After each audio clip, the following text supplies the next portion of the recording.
ನಮಸ್ಕಾರ ವೀಕ್ಷಕರೇ, good is good ಮೋಟಿವೇಶನಲ್ಗೆ ನಿಮಗೆಲ್ಲ ಆತ್ಮೀಯ ಸ್ವಾಗತ ಸುಸ್ವಾಗತ. ಇವತ್ತಿನ ವಿಡಿಯೋದಲ್ಲಿ ರಾಮನ ಆಜ್ಞೆಯನ್ನು ಮೀರಿದ ಲಕ್ಷ್ಮಣನ ಕಥೆಯನ್ನು ತಿಳಿಯೋಣ.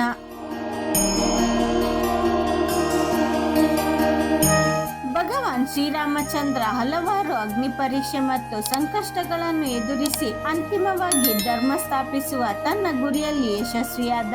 ಧರ್ಮದ ಮಾರ್ಗದಲ್ಲಿ ಸಾಗಿರುವುದು ಒಳ್ಳೆಯ ಮಾರ್ಗದಲ್ಲಿ ಮುನ್ನಡೆದಿದ್ದರಿಂದ ಆತನನ್ನು ಪರಿಪೂರ್ಣ ವ್ಯಕ್ತಿ ಎಂದು ಕರೆಯಲಾಯಿತು. ತನ್ನ ಜೀವನದಲ್ಲಿ ರಾಮ ಎದುರಿಸಿದ ಹಲವಾರು ಅಗ್ನಿ ಪರೀಕ್ಷೆಗಳು ಹಾಗೂ ಜೀವನದ ಬಗ್ಗೆ ನಮಗೆಲ್ಲರಿಗೂ ತಿಳಿದಿದೆ. ಆದರೆ ಭಗವಾನ್ ರಾಮನ ಸಾವಿನ ಬಗ್ಗೆ ಮಾತ್ರ ಪ್ರಶ್ನೆಗಳು ಹಾಗೆ ಉಳಿದುಕೊಂಡಿದೆ. ಹಿಂದೂ ಧರ್ಮದಲ್ಲಿ ಉಲ್ಲೇಖಿಸಿರುವಂತೆ ಭಗವಾನ್ ರಾಮನನ್ನು ವಿಷ್ಣುವಿನ ಅವತಾರವೆನ್ನಲಾಗಿದೆ.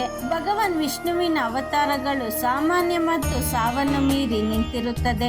ಭಗವಾನ್ ಶ್ರೀರಾಮನು ಸರಯು ನದಿಯನ್ನು ಪ್ರವೇಶಿಸಿ ಅಲ್ಲಿಂದ ವೈಕುಂಠಕ್ಕೆ ತೆರಳಿದನೆಂಬ ಪ್ರತೀತಿ ಇದೆ. ಪದ್ಮಪುರಾಣವು ಭಗವಾನ್ ರಾಮನ ಸಾವಿನ ಬಗ್ಗೆ ವಿವರಿಸಲು ಪ್ರಯತ್ನಿಸಿದೆ.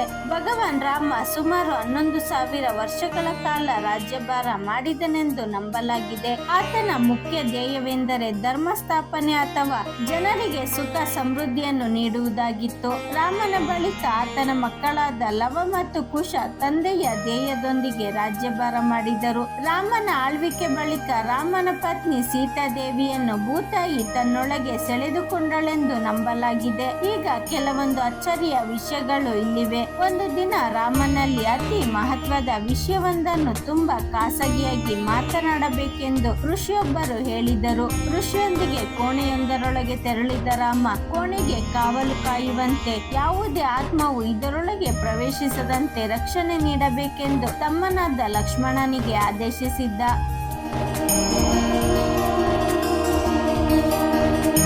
ಋಷಿಯೊಂದಿಗೆ ಭಗವಾನ್ ರಾಮ ನಡೆಸಿದ ಮಾತುಕತೆಯು ಆತನ ಅಂತಿಮ ಮಾತುಕತೆ ಎನ್ನಲಾಗಿದೆ. ಸಮಯವು ಋಷಿಯ ರೂಪದಲ್ಲಿ ಬಂದು ರಾಮನೊಂದಿಗೆ ಮಾತನಾಡಿತ್ತು. ಭೂಮಿಯ ಮೇಲೆ ನಿನ್ನ ಕಾರ್ಯವು ಮುಗಿದಿದೆ, ವೈಕುಂಠಕ್ಕೆ ತೆರಳುವ ಸಮಯ ಬಂದಿದೆ ಎಂದು ಋಷಿ ಹೇಳುತ್ತಾನೆ. ನೀನು ಅಂದರೆ ಭಗವಾನ್ ರಾಮ, ದೈವಿ ಶಕ್ತಿ ಎಂದು ಋಷಿ ರಾಮನಿಗೆ ತಿಳಿಸುತ್ತಾನೆ. ಈ ಸಮಯದಲ್ಲಿ ತುಂಬಾ ಕೋಪಿಷ್ಠನಾಗಿರುವ ದುರ್ವಾಸ ಮುನಿ ರಾಮನನ್ನು ಭೇಟಿಯಾಗಲು ಬಯಸುತ್ತಾನೆ. ಲಕ್ಷ್ಮಣ ಇದಕ್ಕೆ ನಿರಾಕರಿಸಿದಾಗ ಸಂಪೂರ್ಣ ಅಯೋಧ್ಯೆ ನಗರಕ್ಕೆ ಶಾಪ ಹಾಕುತ್ತಾರೆ. ಅಯೋಧ್ಯೆಯ ಜನರನ್ನು ರಕ್ಷಿಸುವ ಸಲುವಾಗಿ ತನ್ನ ಪ್ರಾಣವನ್ನೇ ಪಣಕ್ಕಿಟ್ಟ ಲಕ್ಷ್ಮಣ ದುರ್ವಾಸ ಮುನಿಯನ್ನು ಎದುರಿಸಲು ನಿರ್ಧರಿಸುತ್ತಾನೆ. ಅಯೋಧ್ಯೆಯ ಜನರ ರಕ್ಷಣೆಗಾಗಿ ಲಕ್ಷ್ಮಣನು ಯಾವುದೇ ರೀತಿಯ ಶಿಕ್ಷೆಯನ್ನು ಎದುರಿಸಲು ಸಜ್ಜಾಗುತ್ತಾನೆ. ಲಕ್ಷ್ಮಣ ಶೇಷನಾಗನ ರೂಪವಾಗಿದ್ದನು. ಅಂತೆಯೇ ವಿಷ್ಣುವಿನ ಅವತಾರ ಶ್ರೀರಾಮನು ನಿರ್ಗಮಿಸುವ ಮೊದಲು ಅವನು ತೆರಳಬೇಕಾಗಿತ್ತು. ಅಂತೆಯೇ ಲಕ್ಷ್ಮಣ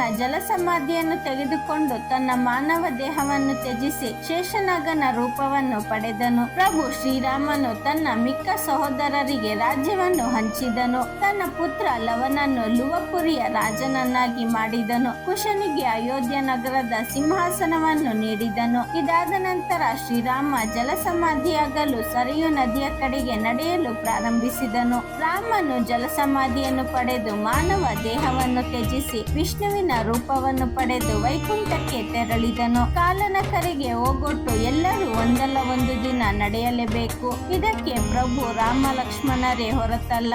ಅಂತೆಯೇ ಇರುವಷ್ಟು ದಿನ ಉತ್ತಮ ಆಚರಣೆಗಳಿಂದ 4 ಜನರಿಗೆ ಉಪಯೋಗವಾಗುವಂತೆ ಬದುಕು ನಡೆಸೋಣ. ಶ್ರೀರಾಮನ ಬದುಕು ಆದರ್ಶ ನಮಗೆಲ್ಲರಿಗೂ ಮಾದರಿಯಾಗಲಿ. ಜೈ ಶ್ರೀರಾಮ್. ಈ ವಿಡಿಯೋ ನಿಮಗೆ ಇಷ್ಟವಾಗಿದ್ದರೆ ಲೈಕ್ ಮಾಡಿ, ಶೇರ್ ಮಾಡಿ. ಇನ್ನು ನಮ್ಮ ಚಾನಲ್ಗೆ ಸಬ್ಸ್ಕ್ರೈಬ್ ಆಗಿಲ್ಲ ಅಂದರೆ ಸಬ್ಸ್ಕ್ರೈಬ್ ಮಾಡ್ಕೊಳ್ಳಿ. ಮುಂದೆ ಬರೋ ಎಲ್ಲ ವಿಡಿಯೋಗೋಸ್ಕರ ಬೆಲ್ ಬಟನ್ ಕ್ಲಿಕ್ ಮಾಡಿ. ಧನ್ಯವಾದಗಳು.